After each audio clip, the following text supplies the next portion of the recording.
So I'd really like to give you a 360-degree view about what our organization's up to, and it's far ranging. I'm going to try to go quickly, and feel free to connect with me, Jean Najjar, our chapter administrator, or any of our directors if you have an interest in any of these. So here goes. So first, at the national level, you know, we have a major orchard at Meadowview down in Southwest Virginia, and national, after looking at the performance of the trees and many genomic studies, TACF is actively culling thousands of backcross trees at that orchard. To give you an example, in 2002, there were 60,000 trees at Meadowview. Now they're down to 1,500 of what they consider the best trees from the backcross program. Some of the offspring from these trees will be used in future restoration programs, and others will be outcrossed with transgenic trees when we're allowed to diversify the population. But there's a great process of culling trees and getting down to the best of the best. Second thing I'd like you to know is that the blight tolerant Darling 58 tree developed at SUNY Environmental Science and Forestry College is being reviewed by the USDA as part of allowing us to plant these trees outside of restricted orchards. Over 4,000 people wrote to USDA during the public comment period, asking them to deregulate that tree. We were really pleased that 301 of these comments came from Pennsylvania and New Jersey. I know the big question is, when will the USDA make a decision? Unfortunately, that's not knowable, but we think we will be successful in navigating the regulatory maze sometime next year. Always remember the 3 T's of government. Things take time. So it's an exercise in patience and persistence. Third thing I'd like to say is our chapter's priorities include finding and cataloging American chestnuts in the wild, particularly those who have burrs and are generating pollen and seeds. One of our directors, Lake Grabowski, is leading our program.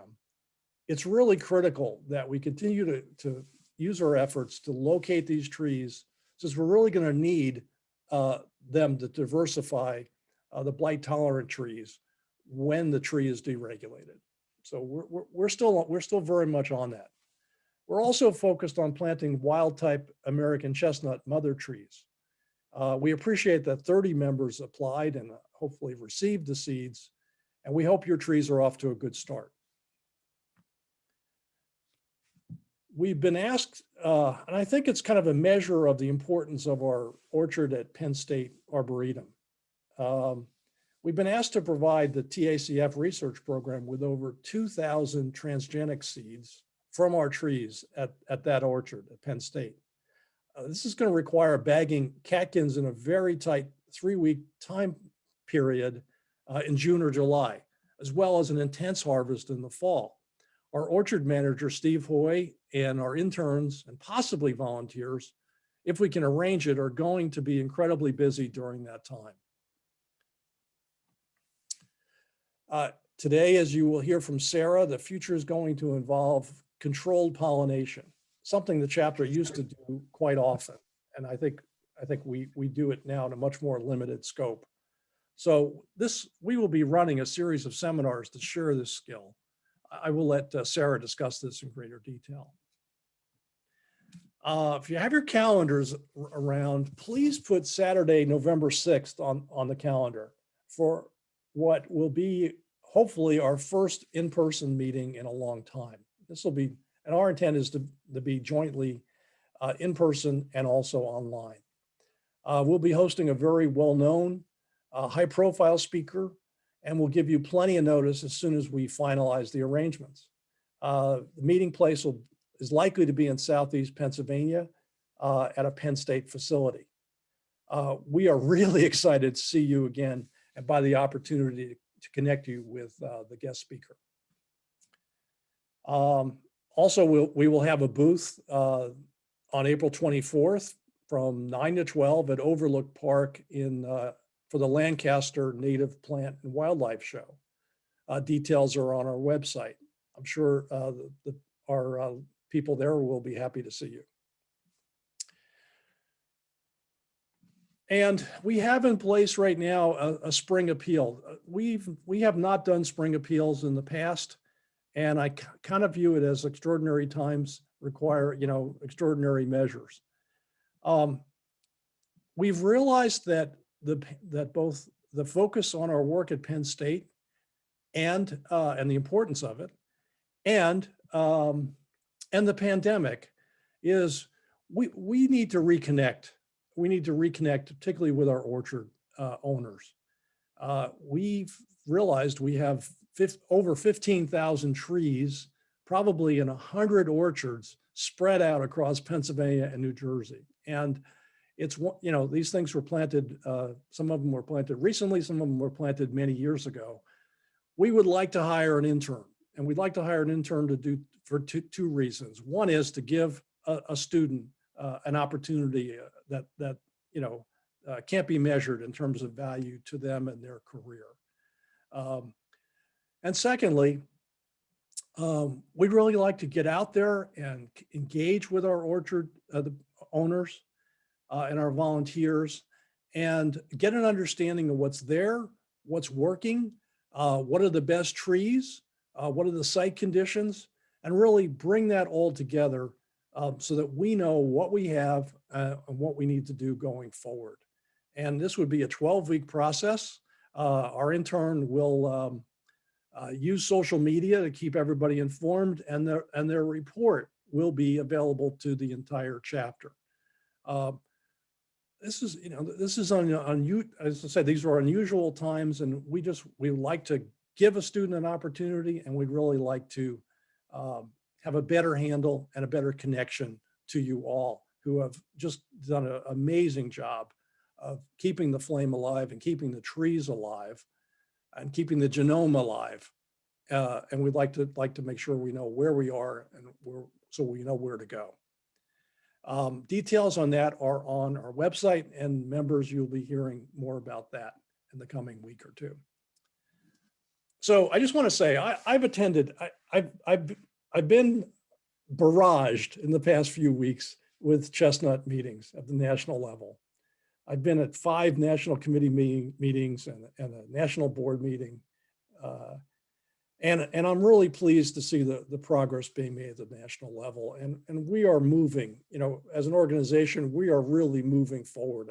The science is advancing quickly. Genomic science is advancing quickly. And, we're trying to get through the regulatory process. But the big thing I take from it is the pride in our chapter that I feel. I'm so proud of the work that's being done by everybody in our chapter. Both the orchard at Tyler Arboretum and at Penn State are supplying thousands of nuts to the national program. We have a transgenic trial going on at Penn State. It's one of maybe 10 or 12 in the country. This summer, the orchard, or I'm losing track of time, the orchard at Cadorus State Park, that was really the late Dave Armstrong's timber tree program, has really attracted the interest of TACF's top scientist, Jared Westbrook, and is seen as a really valued part of the future. As I said, we have 15,000 trees out there in member orchards. John Wenderoff, our director and past president, John Wenderoff, is pushing on ways to arrange for pilots to fly during flowering season to find American chestnuts in the wild. Phil Peterson's consulting on ways to bring machine learning and artificial intelligence to bear on finding chestnuts in the wild. And I know there's an outreach program to go to places like NASA to see if we can engage with them to find, to do the work of finding trees in bloom at the height of the blooming season.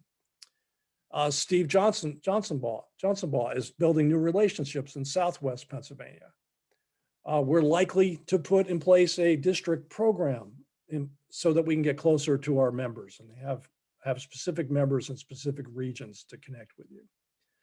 Our director, Mike Alcott, wrote a great thought leadership paper that makes the case that our forests, like humans, deserve the best remedies that science can offer. Our regional coordinator, Sara, who you'll be hearing from, is routinely quoted in national articles on chestnut restoration. And recently, even the Sierra Club came out and said there's a lot of value potentially in forest conservation and using biotechnology, which is one of the 3 ways we're trying to solve the chestnut problem. And past President Mary Ayers was recently spoke at Del Valle University. And all this is happening really despite a pandemic. So imagine what it's going to be like when the bounds, when we escape some of this. So I know this is a long-term project, and yet I just want to say our chapter is one of the superstar chapters in TACF. We are making a huge difference. So that said, I really appreciate everybody being here. You know, I look at this, that we have to cross a chasm, and that chasm involves gaining regulatory approval for the blight tolerant transgenic trees. And it also includes gaining an understanding of the significance of all the genomic testing that's gone on of American chestnut, Chinese chestnut, and the best of our backcross trees, and deciding the highest and best use of the backcross trees. You know, our scientists have a tremendous amount of data, and understanding it and translating it to the consequences is a really big deal and takes time. And so that's, I feel like we're in the middle of this. When we've crossed the chasm, and we will, that's when we will really start the restoration we all want to see. That's when we can start to initiate forest restoration plantings. We can plant trees with a higher degree of confidence in their long-term survival, and really, I think, start a revolution in forest conservation. And that's where everything that's been done over the past 4 decades, everything we've learned about growing chestnuts can and will be applied. So thank you for hanging in there with us and being there with us. I really think we're on a great adventure, and I really appreciate everybody's enthusiasm, patience, and persistence as we move forward. Thank you all. So with that, I now want to turn the program over to Sara Fitzsimmons. Sara is our regional science coordinator at the national level, at National TACF, and she's also director of restoration for TACF. Sara's one of those people that started as an intern here in Pennsylvania and transitioned to a full-time role with the organization, and has is well known to almost everybody across the state, and is really developing a national reputation. Now, I'm going to ask, if you have questions, please we're going to take questions if we have time at the end of each of the presentations. And so please use the chat button. And also there's I'm sorry, I had this before and I don't see it now on my screen, but there's a way you can raise a hand on one of the screens. I'll let you find that out. Sara. Yeah, how's it going? Thanks, Jim. That was excellent. That was an amazing overview. And I see a lot of familiar names and faces. Hi, thanks everybody for coming. I wanted to give a hopefully relatively brief overview of some of the more higher level and or really interesting things that are going on nationally, and then how the Pennsylvania, New Jersey chapter fits in those different facets. One of the more interesting things that happened last year is that there was a previously thought extant species of bee, the chestnut bee. Andrena Rainey, and I'm going to butcher that name. But it was identified in Maryland at the Patuxent Wildlife Reserve, and also in Connecticut at the Connecticut Ag Experiment Station, and then in some TACF member orchards in Massachusetts between 2019 and 2020. The species wasn't thought extinct, but it hadn't been seen in decades. So it is interesting that as more and more wild type American chestnuts are being planted and hybrids are being planted, this species is being seen more and more often. And I think we're going to start to see that from other, particularly insect species that hadn't been noticed or weren't being seen previously, that they might have gone into hiding or were hiding in other species, waiting for the restoration of this tree species. I think we may see that more and more. So I just wanted to start off where the Pennsylvania, New Jersey chapter is not currently participating in this scouting.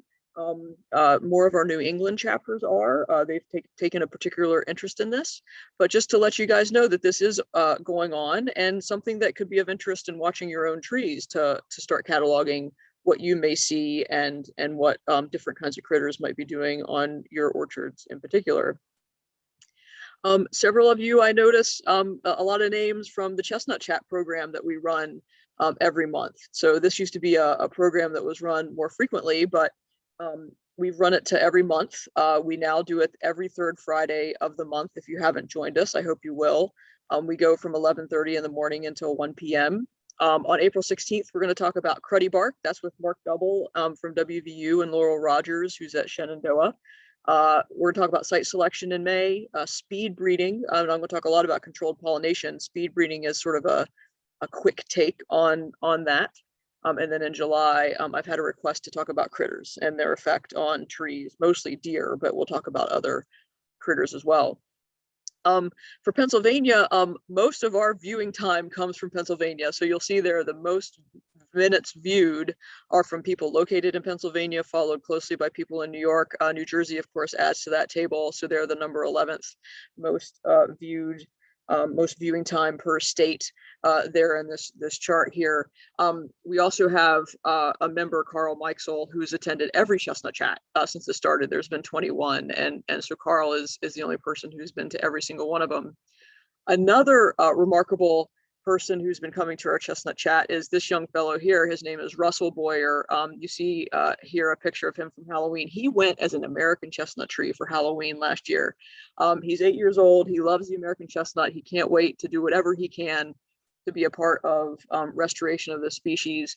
I had the pleasure of speaking with him and his mother on Zoom a couple of weeks ago, and he is a really special young man. He's got amazing questions, and amazing knowledge of plants in general and chestnut in specific.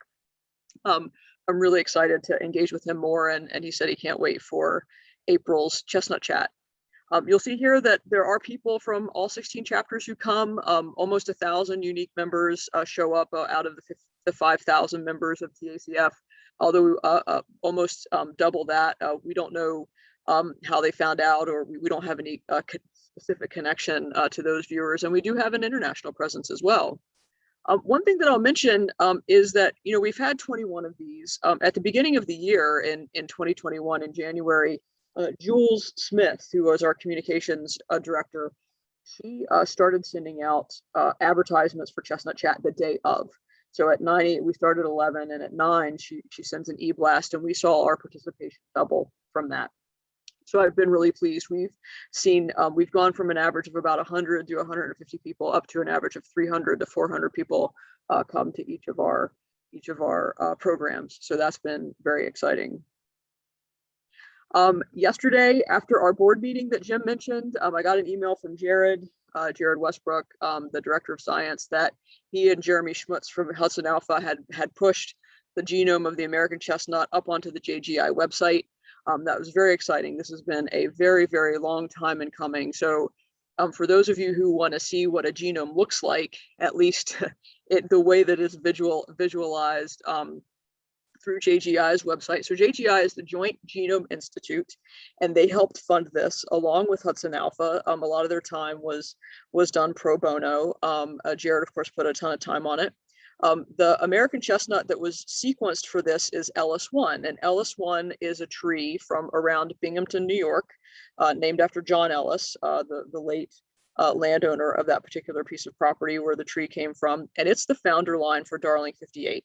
So Darling 58 is a clone. It's only in one American chestnut background. So that's one thing to keep in mind. I'm going to come back to that here in a minute and what a founder line is. But that's what this particular genome is. There are plans to sequence other American chestnuts to see how similar or dissimilar they are. But I recommend you guys check it out. You may not know what you're looking at, but it's still kind of fascinating to play around and see what the genes are and where they line up on the chromosome. You'll see there's 703 million base pairs arranged across 12 chromosomes. There are 12 chromosomes in the chestnut genome. They were able to place 31,251 loci containing protein coding transcripts, and then another 43,651 protein coding transcripts. And this all comes from background work that was done on species like Arabidopsis, on maize, on soybean, on cotton, all these species that are better known. You're able to take these homologous regions and say, okay, this gene looks like this gene, and there are certain plant things that are universal, and you can start to build up some of these more complicated species, and that's what you can see in this version 1.1 of the American chestnut genome. So that's exciting. That leads us into germplasm conservation. So like I said, the Darling 58 is in one background, LS1. And even with the back cross breeding program, when we started with that, it was in only 20 different backgrounds. And typically the general rule of thumb is that you want them in about 500 different backgrounds, 500 to 1,000 for depending on what you're doing. So the push to find new sources of American chestnut has always been there. We've always worked to conserve new sources of American chestnut, but we've never really been picky about where we want to find them. You'll see here in this chart, this is as of January, all of the known CADE, so I use CADE as Castanea dentata, C-A-D-E, Castanea dentata, all the CADE locations that we know about in the American Chestnut Foundation, either through paper forms that have been submitted to us or through TreeSnap. You can see the great majority of the trees in these green counties are along that Appalachian Trail or Appalachian Mountain Corridor. As you get farther away from that, you get fewer and fewer trees. And that's actually where we're mostly interested in terms of getting material. Western Pennsylvania, Southern New Jersey are of particular interest in our chapter. The biggest holes are here in Northern Kentucky, Southern Indiana, Southern Ohio, Northwestern West Virginia, these areas where it is historically purported to be part of the chestnut range, but where we have not found any trees to be able to conserve as part of our program. These are really important places where we want to be able to diversify a backcross and or transgenic and or whatever comes next material. So it's really important to not only find the trees, which is the first step, but then also conserve material from it. And that could be collecting nuts, which is my preferred method because it's a lot easier to plant a nut, or collect scion wood for grafting. Now, if you don't know, scion wood is just a little piece of the most recent year's growth taken from hopefully a sunny side area with a large internodal distance. So the area between the two buds is long. That's the best scion wood for grafting. The other thing you can do is learn how to graft, which is not an easy enterprise. But that's what we're doing with our germplasm conservation work. And as Jim mentioned, Lake Grabowski has taken on an amazing role in helping us increase that work across the chapter. Just to give you a little closer look at the individual, so I showed you the county breakdown of where trees are. I wanted to give you a more direct or a close-up look of where they are across the state. The blue are American chestnuts, the red are Chinese chestnuts. There are gobs of Chinese chestnuts out there, just as there are gobs of American chestnuts, most of them small, of course. But you'll see that we have lots and lots and lots of Chinese chestnuts that are reported to us. Again, our biggest holes are these orange counties in Western and particularly Southwestern Pennsylvania, and then also Southern New Jersey. But you'll see in terms of what we know, Pennsylvania, by far, we have the most reported and documented American chestnuts and other species for that matter. Almost 2,500 trees. Now there are tens of thousands, if not hundreds of thousands of individual trees across the state. We don't necessarily need to know about every single one of them, but we need to know about areas, locations where we can go and do collections, and especially if you can go do the collections, that would be fantastic. This idea of a founder line is Again, so Darling 58 is in a single founder line. It's in Ellis. You need to not only breed that out, but put the OXO gene into other American chestnut backgrounds. That breaks your genetic bottleneck more quickly than just breeding it out. So what TACF has been doing is collecting embryos in about August. That's about the size here. And I had the pleasure of working with John Winderoth and Dan O'Keefe last August, went down to Tyler, met Jim that day too at Tyler Arboretum, and collected these immature embryos. And you'll see here, based on that collection, Scott Merkel at the University of Georgia was able to create over 40 embryonic cultures from that collection, which was fantastic. We hit the timing pretty well. It's difficult to get these somatic embryo lines. Anyway, the timing is really difficult, but we did a good job at Tyler. So I really want to thank John and Dan for helping that happen. And you'll see there's other states involved as well: Vermont, Maryland, Georgia. Georgia were able to get these founder lines really well as well. Jim mentioned finding new trees. Can we do this more quickly than just people driving up and down roads or walking up and down trails? As awesome and fun as that is, can we make this a more quick enterprise? Wednesday afternoon, we're going to have a meeting. If you guys want another Zoom meeting, let me know. I'm happy to add you to the list for this powwow of what we're going to do. Of can we look at satellite imagery? Can we look at drones? Can we look at planes going over and finding imagery? And then how can we look at that imagery more quickly? Just having a person, right now it's just a person looking at trees. This picture here is from Maine, from the Maine chapter. They got a lot of aerial imagery and they had to have a grad student just look at every single image. They were not able to use machine learning or computer algorithms well to actually find the trees with the imagery that they got. So there's a lot to talk about at that meeting, and also doing it across the range. What do we know about blight resistance and its inheritance? We used to think it was big boulders, that it was 2 or 3 genes. We now know that it's more of a river rock model. It's not a sand model. It's not many tons of tiny genes. It's some big genes and some small genes. We still don't know exactly what they are. We need to figure that out. The way that we're doing that, as Jim mentioned, lots and lots of genomics work. We collect leaves in May or June, send them down for genomic sequencing, and then compare that to the phenotype. The phenotype is what the trees look like. And these are the different metrics that we take when we're phenotyping these trees. And then once we get those two married, we match the phenotype with the genotype, we pick the best ones, and we make best by best controlled crosses to increase resistance in the backcross program. The other way that we're going to try and figure out more about resistance and how it works is through called ResMap trials, or resistance mapping trials. These are the seedlings that Stephen Hoy has growing in the greenhouse here at Penn State.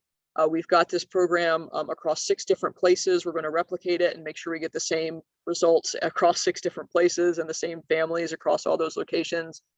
Test them in pots with the modified small stem assay. So if you guys want to come up in June and help us inoculate this, be alert for, if Penn State will let us have a lot of people on, be alert for that notice. We'll be looking for people to help us with that. In the summer, we'll then measure those. We'll need help measuring them. We'll need help clipping them and then planting them potentially in the fall. And then we'll plant them and then we'll do it again. We'll inoculate them in the field and see if we got the same results from fielded trials as we do with the SSAs. So that's an interesting trial that will get results in a few years from. That's the beauty of trees. You get to have lots of patience in getting results. As Jim mentioned, the big push across TACF and in the Pennsylvania chapter is controlled pollinations. What I want to do this year is hold maybe 4 different pollination workshops across the state and have you guys, as many of you, come out and join and learn how to pollinate. Even if you have pollinated a great deal in the past and you just want a refresher, or you've never done it before, no problem. I'm not worried about production. I don't care if you make any nuts. If it completely fails, that's fine. This year is mainly a practice. Learn how to do it, figure out how to get up in the tree. Do you need a ladder? Can you do it from the ground? Do you need to get a bucket truck? Do you need to rent one? Can you get a local utility company to do it?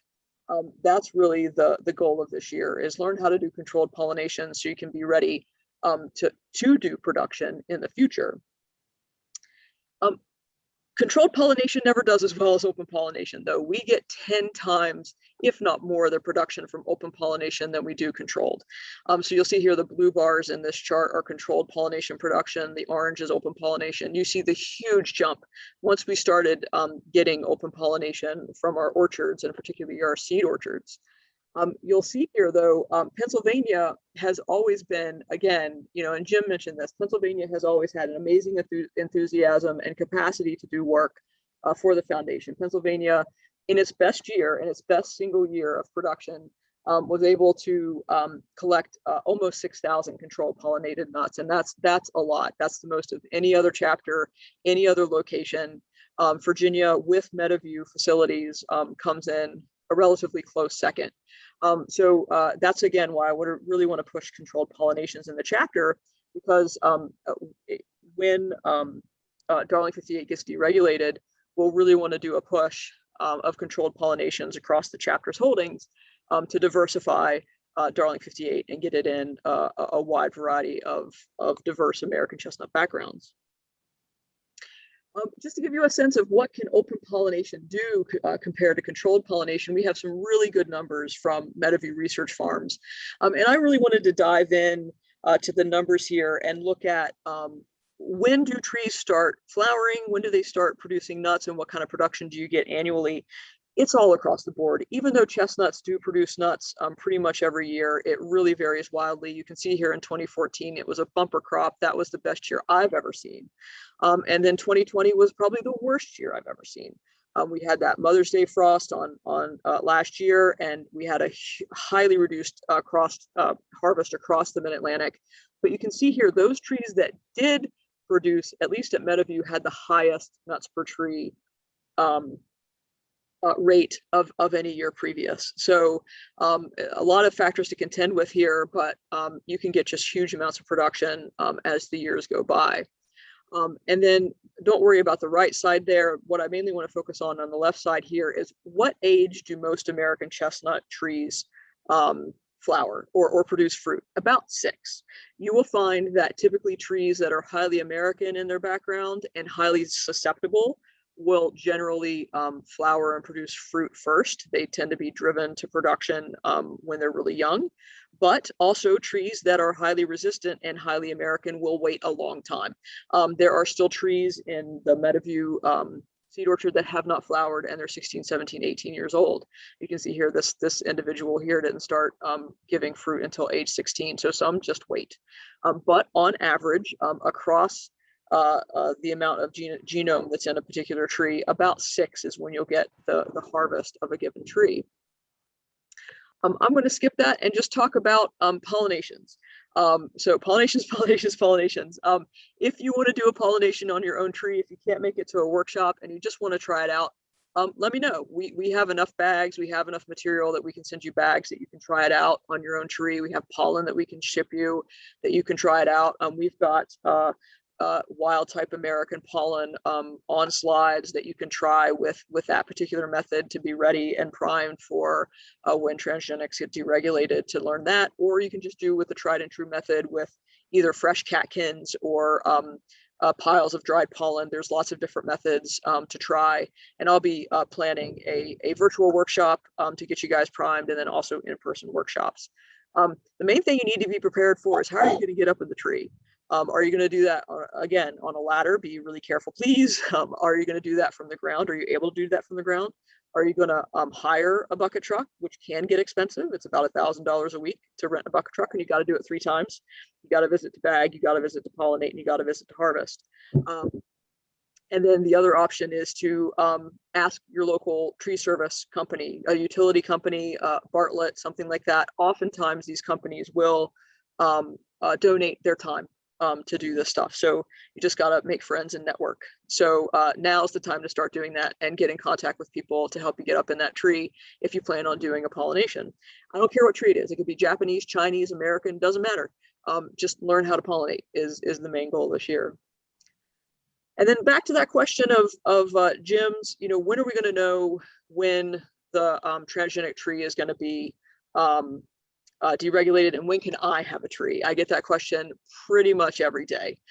We think deregulation probably will happen late 2022. We don't know. It could be earlier. It could be later. It could be, we don't know, but we're banking on fall of 2022.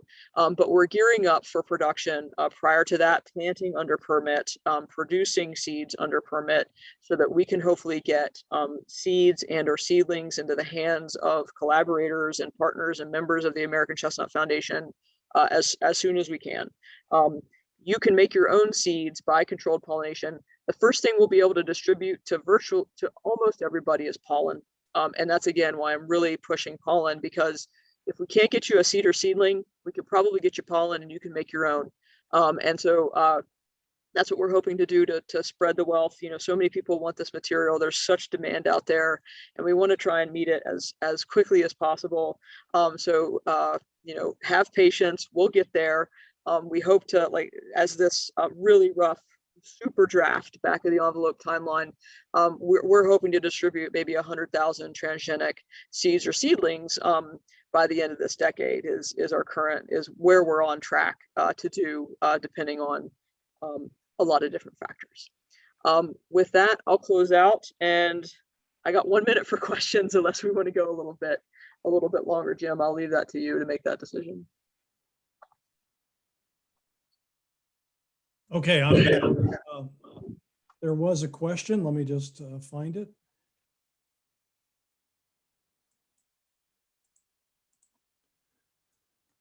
On one of your slides, are the trees, okay, so are the wild type trees that are, I guess, on the dots on the map, are they fruit bearing or stump sprouts? Was there a criteria for that?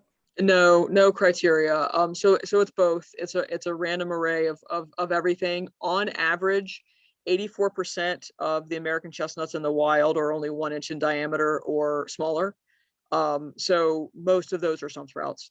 I can and should, I plan on, for our meeting on Wednesday, actually, about finding trees, put together a map of trees that are fruiting. And so these would be larger trees that we know have produced burrs recently.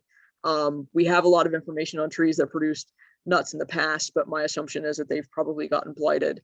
What I plan on discussing on Wednesday with our aerial search is our trees that are flowering.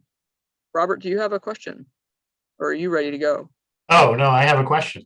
Yeah. I'm curious about the chestnut bee. What are the methods that they're using for monitoring for that? I don't know, but I can put you in contact with Kendra, who's helping head that up. Robert, if you're interested. Yeah, no, absolutely. We actually, in some of our hemlock work, we do have chestnut sprouts, obviously, coming up. And we do pollinator surveys in our hemlock Nice. plots. So Okay. Just kind of curious to know more about that. I'll hook you up with Kendra and have her send the protocols to you.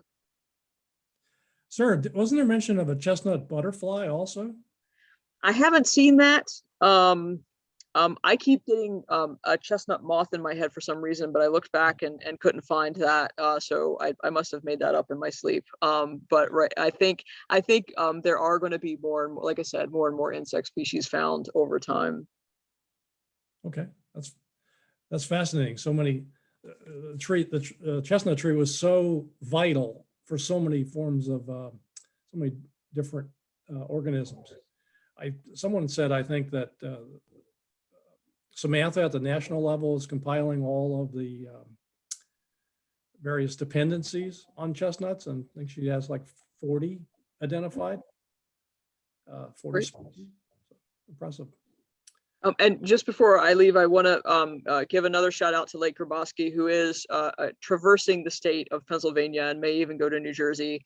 He says that he would like some help. He could use all the help he can get. I agree. It's a big state. So he's got his email address there in the chat. If you guys want to help Lake in the process of finding, documenting, and collecting from trees, we could really use your help. That's a great place to get started. Excellent. Sir, Sarah, just a question. What's the status of volunteering at Penn State, at the Penn State Arboretum? Is that going to be is that a known yet or unknown? I'll let Hoy answer that question. So currently we're still able to do very small limited gatherings. So it's not opened up yet to larger gatherings of like 8 people. Currently is about the limit. Hopefully, you know, fingers crossed, things will improve this summer and we'll be able to increase that and get up to the like 10 to 20 range. Okay, excellent. And for those of you who don't know, Steve Hoy is our orchard manager at Penn State and makes the place run. And it's very impressive. If you do get a chance to visit at some point in time, the scope of what we're doing is impressive. Some of the trees are amazing. They go back as far as the Leffels, who helped start this organization. And Steve does an amazing job of making it all come together and work. Thank you, Steve.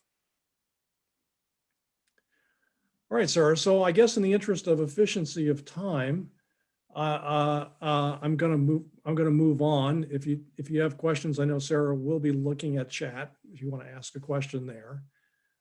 Sarah, thank you so much for giving that perspective to everybody.